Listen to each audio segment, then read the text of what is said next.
Attention, vous êtes sur la seconde partie de ma review consacrée à Batman The Killing Joke.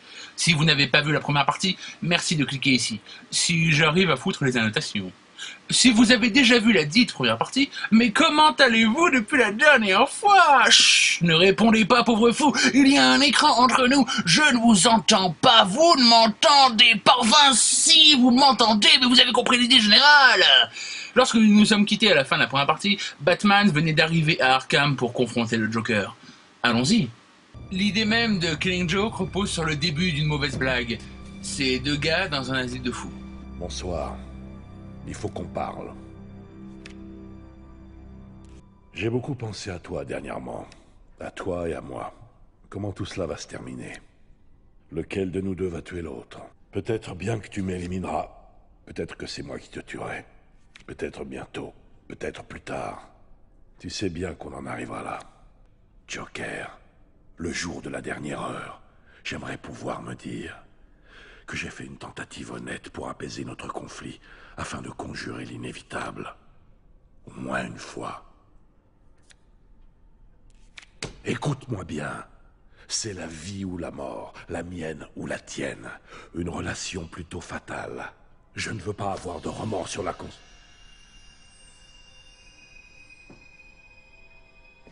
Lâchez-moi, j'ai des droits.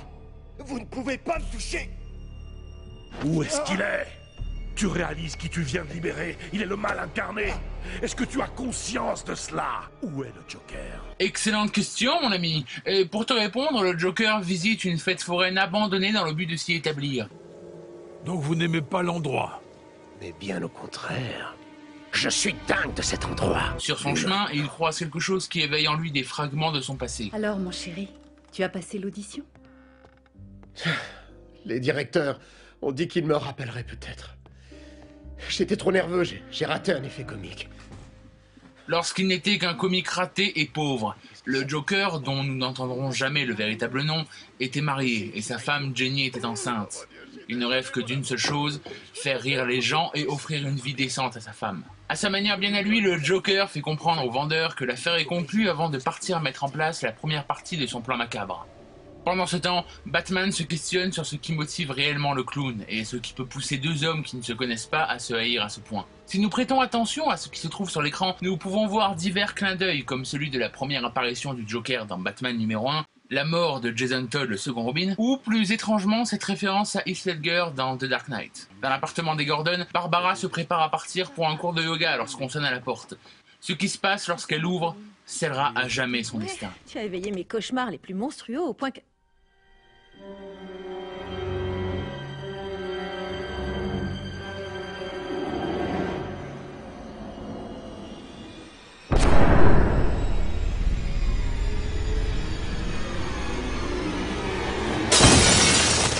Barbara! Il n'y a pas lieu de s'inquiéter pour l'instant. Il s'agit d'une réaction psychologique très fréquente chez les bibliothécaires. Elle s'est prise pour un ouvrage de luxe et se dit maintenant, mais dans quelle étagère? Un livre abîmé perd de sa valeur dans une collection. Un trou de balle a bousillé la couverture. Et il semblerait bien que le dos soit endommagé aussi. Les hommes de main du Joker emportent le commissaire pendant que le clown dénude Barbara pour la prendre en photo, gisant dans son sang. Malheureusement, notre parc d'attractions n'a rien prévu pour les handicapés. Pourquoi vous faites ça? Je marque un point à la santé du crime. Autrefois, dans un bar miteux, le comique raté qui avait travaillé comme assistant de laboratoire à l'usine Ace Chemicals entre en contact avec deux malfrats qui ont besoin de ses connaissances du lieu pour infiltrer la dite usine. Pour le rassurer, il lui propose de porter le masque de Red Hood, un braqueur dont la réelle identité change à chacune de ses apparitions. Il accepte à l'idée de gagner une grosse somme d'argent qui mettrait sa famille à l'abri. Le Joker met alors en place la deuxième partie de sa machination. À l'hôpital, Batman apprend que Barbara ne marchera plus jamais et demande à rester seul avec elle. Cette dernière lui apprend alors ce que le clown avait prévu. Gordon, déshabillé et humilié à son tour, commence à apercevoir les motivations du clown lors d'un monologue devenu culte chez tous les lecteurs de comics. Ce que vous faites ici, vous faites ce que n'importe quel homme sain d'esprit ferait dans ces circonstances exténuantes. Vous devenez dingue. Je me souviens très bien. Ouh là là, mais c'est une chose à éviter. Les souvenirs sont très dangereux. Je considère que le passé est un véritable gouffre à angoisse. Oui, la mémoire nous trahit sans cesse. Un moment, vous flottez dans le jardin des délices, les parfums de l'enfance, l'éclosion magique de la puberté, et tout ce fatras romantico-sentimental. Et ensuite, l'inconscient vous emmène vers des zones interdites, des ténèbres glacées, remplies d'ombres ambiguës, de terreurs indicibles et de choses immondes que vous préféreriez oublier. Les souvenirs sont de terribles et cruelles petites brutes, comme le sont les enfants d'ailleurs.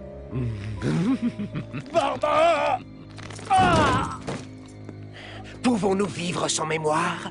Ce sont les souvenirs qui sauvegardent notre raison. Vous tuez les souvenirs et vous tuez la raison elle-même. Oui, et alors? Finalement, ça n'est pas plus mal.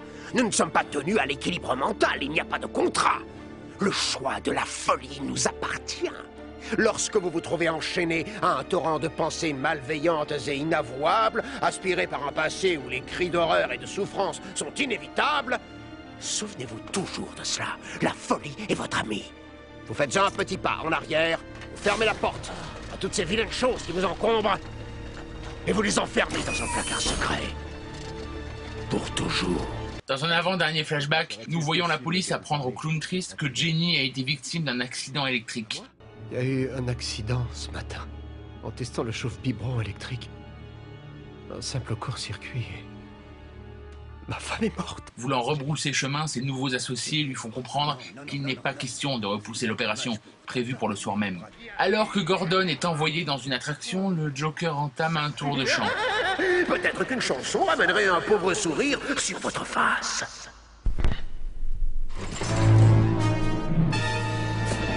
Quand le monde est plein de rage, que l'horreur est en première page, quand tous les jours les viols faminés, la guerre s'étale. Moi j'ai un truc bien rigolo, je vous le donne, c'est mon cadeau. C'est mon message pour retrouver l'espoir. Yes! Vive la folie! Bien que présent dans le comics, ce passage en action ne fonctionne pas le moins du monde et est plus ridicule qu'inquiétant. Que ce soit dans la chorégraphie ou dans l'orchestration, ça dure beaucoup trop longtemps. Surtout que le clou de cette scène est le passage où le Joker montre à Gordon des photos de sa fille dénudée et blessée. Réfugié plus tôt dans ton univers.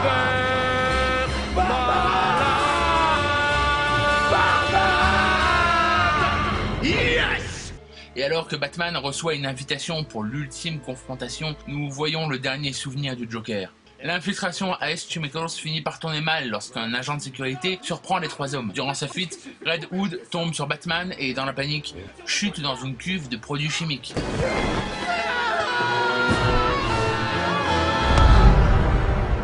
Donnant naissance au Joker. Ça brûle, ça me gratte de partout. Qu'est-ce que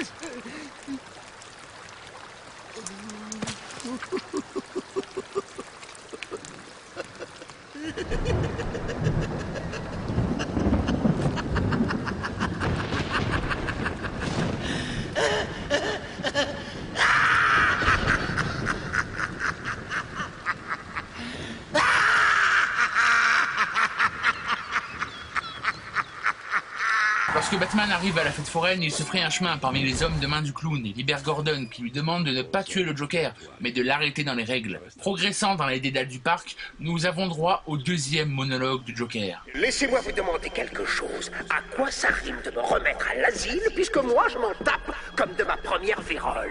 Qui mène à un combat autant physique que psychologique. Tous ces gestes d'humanité, c'est de la merde.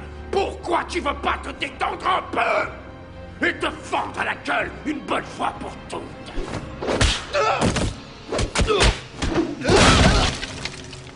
Parce que tu me casses les oreilles et que tu ne m'as jamais fait rire, Joker. J'ai parlé avec le commissaire Gordon avant de te rendre visite. Il m'a bien recommandé d'agir selon les règles. Tu sais ce que ça veut dire? Ça veut dire que malgré tes petites manœuvres vicieuses et cruelles, il a gardé sa santé mentale. Tu m'as compris? Les citoyens moyens ne craquent pas. Tu es le seul à avoir craqué. Et qui se termine par un bang.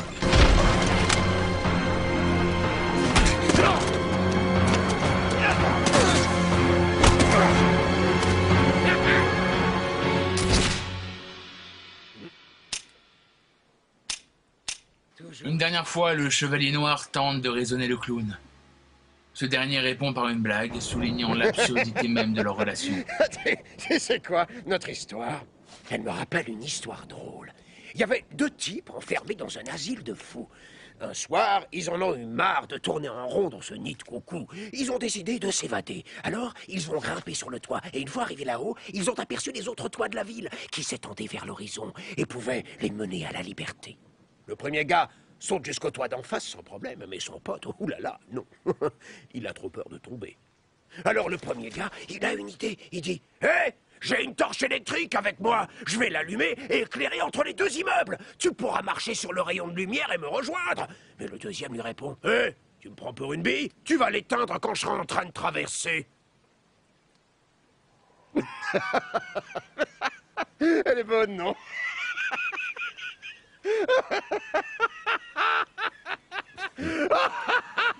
Éclat de rire des deux hommes et rideau.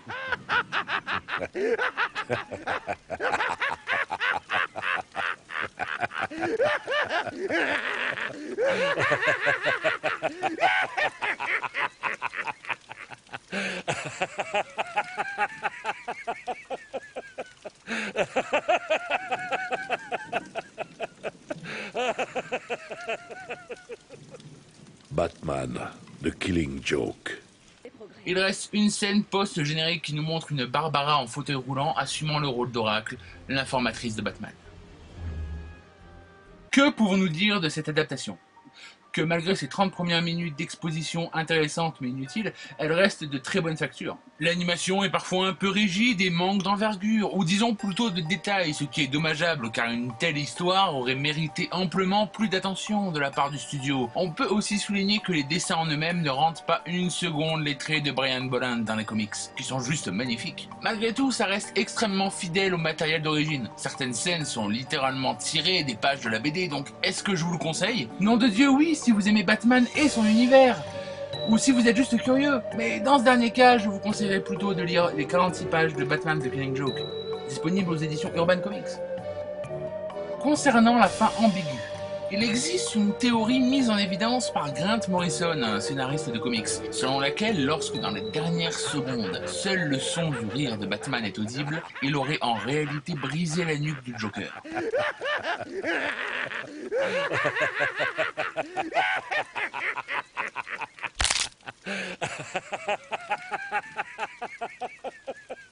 Je le rejoins entièrement là-dessus. Ce qui offre à Killing Joke d'avoir réalisé le tour de force de présenter une histoire autant ancrée dans la continuité que totalement indépendante, ainsi qu'une véritable conclusion à l'affrontement éternel de ces deux êtres. Mais il me reste un dernier petit point à aborder. Si dans sa version originale nous retrouvons Kevin Conroy, Mark Hamill et Tara Strong, voix emblématiques des personnages depuis la série animée des années 90, en France, c'est une autre affaire. Pendant longtemps, la voix de Batman a été assurée par l'immense Richard Darbois, qui pour moi sonne comme la seule et unique voix de l'homme chauve-souris. Puis le flambeau a été repris au long terme par Adrien Antoine, qui faisait de l'excellent boulot. Mais dans The Killing Joke, c'est Emmanuel Jacomy, dont c'est la deuxième prestation sur le personnage, qui assure le rôle. Jacomy, c'est la bête dans La Belle et la Bête de Disney, c'est Pierce Brosnan, Denzel Washington, Forrest Whitaker, Russell Crowe, et surtout Superman dans les versions animées, enfin pour moi. La décision a été prise depuis la fin 2015, début 2016, d'intervertir Adrien Antoine et Emmanuel Jacomy sur leurs personnages réguliers. C'est presque logique, car Antoine double Henry Cavill dans Man of Steel, mais ça reste une idée complètement con dans son fondement. Jacomy est excellent en Batman, je suis très content de son choix, attention, sa voix colle parfaitement au personnage. Mais contrairement à l'idée générale voulant que les spectateurs sont des bœufs qui ne font pas attention aux voix françaises, et que de toute façon, si ça ne leur plaît pas, ils n'ont qu'à mater la VO, je fais partie de ces gens qui aiment profondément nos versions françaises, car elles sont d'une grande qualité, et nous avons des comédiens de doublage fabuleux. Donc Jacomy est déstabilisant au début, car j'ai entendu Superman pendant une bonne partie de l'intro. Mais au final j'ai fini par m'y faire, et je trouve ce choix très pertinent. Nous avons droit à un Batman plus mature dans sa voix. Vient ensuite le cas du Joker, doublé par Mark Saez, directeur artistique vocal sur le projet. Il n'est pas du tout question de remettre en cause son talent ou sa prestation, qui est très bonne, mais est-ce que sa voix correspond au Joker? Non. Et j'en suis le premier désolé. Pirater, la voix de Doc dans Retour vers le futur, assurait le rôle avec brio dans les années 90, jusque dans les derniers jeux vidéo. Mais le monsieur ayant presque 90 ans, je comprends tout à fait que ce n'est peut-être pas facile de le faire revenir. Mais selon moi, Stefan Ronchevski, qui avait assuré le doublage d'Heath Ledger dans The Dark Knight et repris le rôle dans les jeux Injustice et Arkham Origins, aurait mieux collé. D'ailleurs, dans Arkham Origins, nous avons droit à plusieurs clins d'œil à Killing Joke, ce qui me conforte dans mon idée. Répondez franchement, vous croyez vraiment savoir ce qu'est une mauvaise journée? Qu'est-ce que vous voulez dire? Ce n'est pas à vous que je vais apprendre que la mémoire peut parfois être extrêmement cruelle. Les coups de tonnerre aigus et mordants, les troubles faits impromptus qui hurlent dans toutes vos synapses, sans prévenir, toute la journée, c'est un peu plus douloureux. Et impossible de se réfugier dans la folie. Pour en revenir à Mark Saez, il a eu droit à un véritable torrent de merde lorsque l'annonce qu'il interprétait le Joker est tombée. Rien que sur YouTube, il se fait copieusement insulter et conspuer et il ne mérite pas ça. Sa prestation est excellente, et son jeu juste. Sa voix est belle, et sonne agréablement à l'oreille, ce qui est important lorsque nous faisons du doublage. J'avais adoré son interprétation sur le jeu Alan Wake, où il double le personnage principal. Donc, notre VF est très bonne. Ce n'est pas celle de mes rêves, mais elle reste excellente. La seule véritable critique que je pourrais faire à la VF est la suivante. Pourquoi avoir donné à Jean-Claude Sachot le rôle de Block? Il est la voix du commissaire Gordon depuis 1992. Il était dans les studios et sur le projet. Alors pourquoi pas son personnage régulier? Il n'aurait pas été dispo au présent, j'aurais compris, mais il était là, nom de Dieu! Voilà pour cette première chronique ciné et j'espère qu'elle vous aura plu. Je n'aime pas vraiment faire ça dans mes vidéos, mais si vous avez des idées, des conseils, si vous avez un jeu de mots idiot qui vous passe par la tête, n'hésitez surtout pas à me le laisser en commentaire et à partager et à vous abonner à la chaîne. Ça me motive et ça m'aide à m'améliorer de vidéo en vidéo. J'ai failli oublier, il y a aussi une page Facebook qui a été ouverte récemment. Suspense, est-ce que j'ai réussi à mettre les annotations? C'est dans la boîte.